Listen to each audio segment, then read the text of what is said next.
जय हिंद साथी, कैसे हैं आप सभी। मैं ऋषभ सर स्वागत करता हूं आप सभी का अपने यूट्यूब चैनल पे।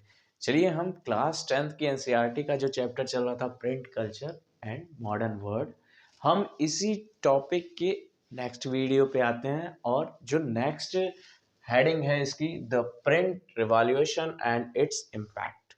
तो प्रिंट रिवॉल्यूशन और इसके इम्पैक्ट को पढ़ते हैं, थोड़ा समझते हैं, थोड़ा इंट्रोडक्शन लेते हैं कि देखिए प्रिंट क्या है। जो आविष्कार हुआ है प्रिंटिंग का, या whatever the things what happening at that time, वो सारी चीज़ें एक ही समय पे तो आ नहीं गई। तो बहुत सारी ऐसा बिल्कुल मत सोचिएगा कि एकदम नाटकीय रूप से चेंज हुआ है। एक लंबा स्टेप टेकन हुआ है, बहुत ही संघर्षों के बाद आया था। तो हम उसी के तहत ये सारी चीज़ें पढ़ेंगे कि कैसे ये चीज़ डेवलप्ड हुई है।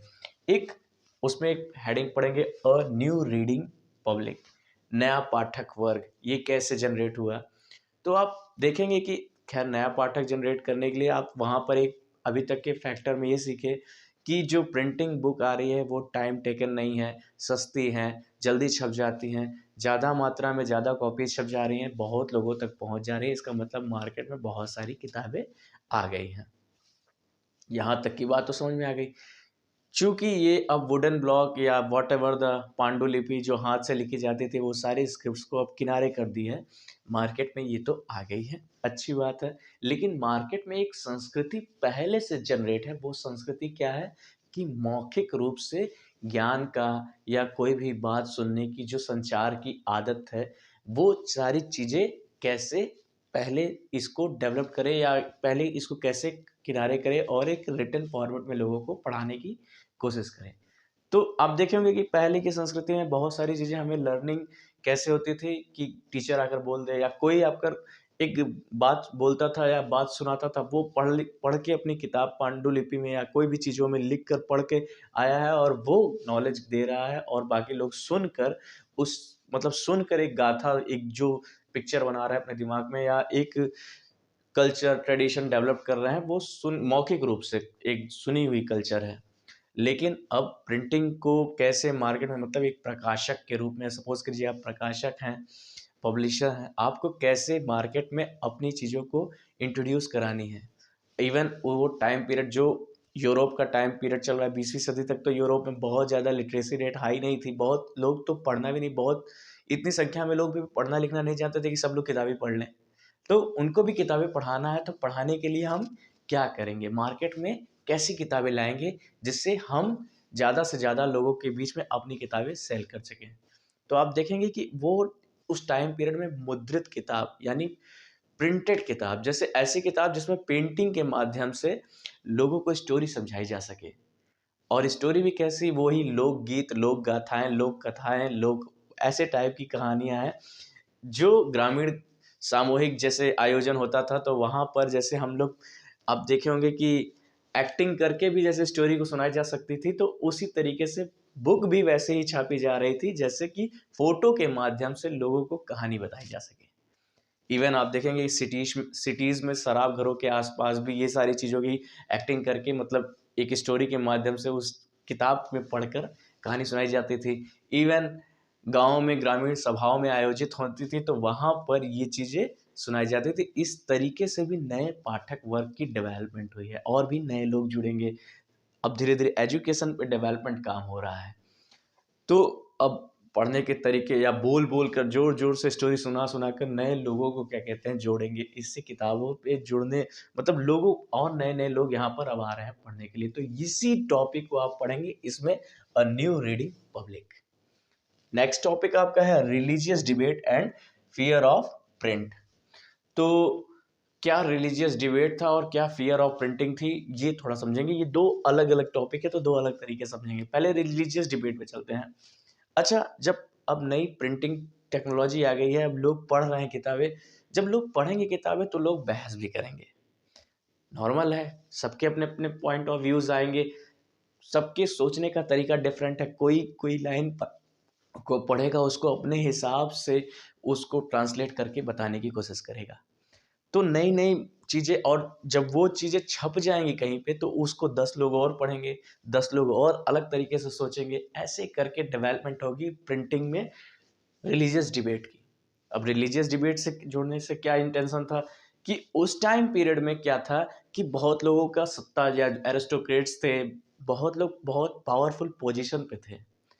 अब उन्होंने अपनी खुद की कुछ नियम कानून बनाए हुए थे, या जैसे चर्च को ले लीजिए तो चर्च ने भी अपने कुछ सिस्टम लॉज बनाए हुए थे, अब लोगों से वो फॉलो कराने थे। लेकिन अब जो भी चीज़ें बनी हुई है, अब दूसरा आदमी जो थोड़ा पढ़ा लिखा एजुकेटेड आदमी पढ़ा उसको, तो उसने अपने सत्ता का जो उस समय वास्तविक सत्ता है उसका विरोध सामने आकर ना करके वो प्रिंटिंग करके अपनी किताबें छपवा दिया, बेनाम से छपवा दिया, जाओ पढ़ो।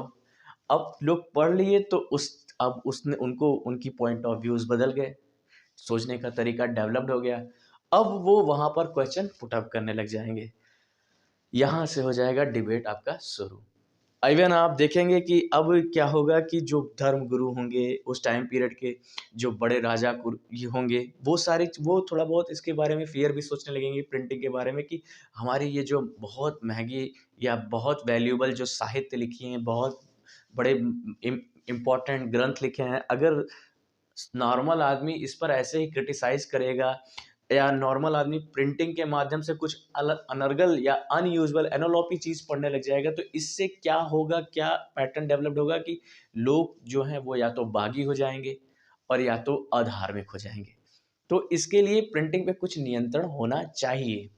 अच्छा, ये विचार अब नियंत्रण से संबंधित हो गया कि नियंत्रण क्यों होना चाहिए, ओनली फॉर दैट रीजन कि लोग ये अनर्गल चीजें ना पढ़ लें। आप इसी टाइम पीरियड में अब एक व्यक्ति और आएंगे, आप देखेंगे कि 1570s का टाइम पीरियड चल रहा है, एक व्यक्ति है मार्टिन लूथर। तो मार्टिन लूथर एक अपनी विचारधारा को, मतलब 95 आप पढ़ेंगे स्थापिकाएं जो उनकी हैं, उसमें उसमें एक कॉपीज क्या कहते हैं चर्च के सामने ले जाकर उसके डोर पे चिपका दी जाएगी। उस कॉपी पे लिखी रहेगी कि मार्टिन लूथर चर्च से, मतलब चर्च के जो फादर हैं उनसे डिबेट करना चाहते हैं। मतलब कैथोलिक उस समय जो बहुत ही डोमिनेटिंग कंडीशन में चल रहा है, Catholic point of view, Catholic church, उसके खिलाफ में उन्होंने क्या किया है कि वहाँ डोर पे ले जाकर उनकी एक प्रति छाप दी है कि मार्टिन लूथर वो डिबेट करना चाहते हैं चर्च से। और यहीं से देखिए मार्टिन लूथर एक प्रस्तावक हैं किसके, एक नए क्रिश्चियन के जो दूसरे पार्ट है प्रोटेस्टेंट, उस पॉइंट ऑफ व्यू के वो शुरुआत करेंगे।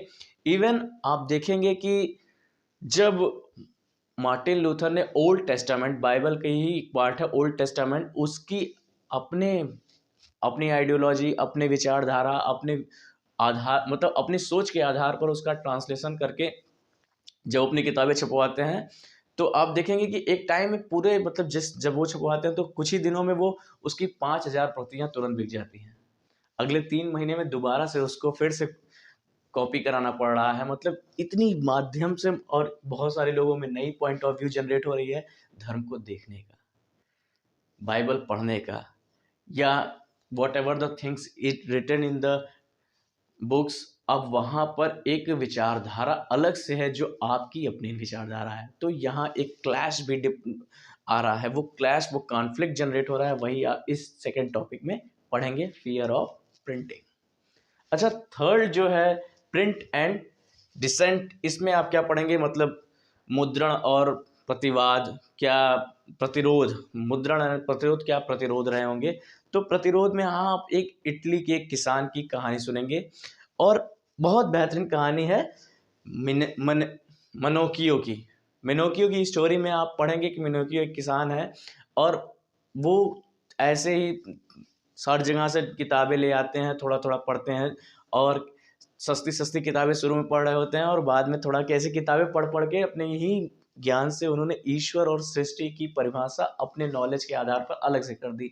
मतलब एक तरीके से बाइबल का एक अलग ही पॉइंट ऑफ व्यू से उन्होंने ट्रांसलेशन कर दिया है, ईश्वर और सृष्टि। तो इससे क्या होगा कि जो कैथोलिक चर्च वहाँ पर पहले से है, स्थापित है, अब वो अपनी पॉइंट ऑफ व्यू जब छपवाने लग गए तो लोगों के अंदर अलग विचारधारा आ जाएगी। अच्छा, इससे धर्म गुरुओं को दिक्कत होगी, तो धर्म गुरु यानी कैथोलिक जो वहाँ पर चर्च पहले से है, वो क्या करेगी, इनके ऊपर इक्विजिशंस करा देगी, यानी इक्विजिशन मतलब एक कमेटी बैठा देगी, जैसे कि होता है कि जांच करने टाइप की होती है कि इनको पकड़ के ले आओ, पहले इनके ऊपर जांच हो, ये क्या किए हैं क्या नहीं किए हैं, कुछ धर्म विरोधी कृत कर रहे हैं उसमें संलग्न है, इसको वो सजा देती है इक्विजिशंस के माध्यम से। तो अब इनको ले आया जाएगा, 2 बार तो इन्हें ले आया जाएगा, इवन एट द एंड में आप देखेंगे इनको मौत की सजा भी सुना दी जाएगी, तो ये मर जाएंगे। कहने का मतलब ये है कि अब वो वहाँ पर टाइम पीरियड एक जनरेट हो गया है कि चर्च ने प्रिंटिंग के लिए बहुत सारे जो किताबें प्रतिबंधित किए हुए हैं उसकी एक लिस्ट बनाकर तक रखेंगे कि ये फला फला किताबें प्रतिबंधित हैं, ये नहीं छपनी चाहिए। तो ये टाइप का फियर, ये टाइप का प्रतिवाद वहाँ पर जनरेट हो रहा है। यही चीज़ आप इस टॉपिक में जाकर पढ़ेंगे। चलिए, वीडियो यहीं तक है। वीडियो अच्छा लगा हो तो प्लीज़ लाइक शेयर सब्सक्राइब जरूर कीजिएगा, और मिलते हैं हम नेक्स्ट वीडियो में। आप सभी को एग्ज़ाम के लिए ऑल द बेस्ट।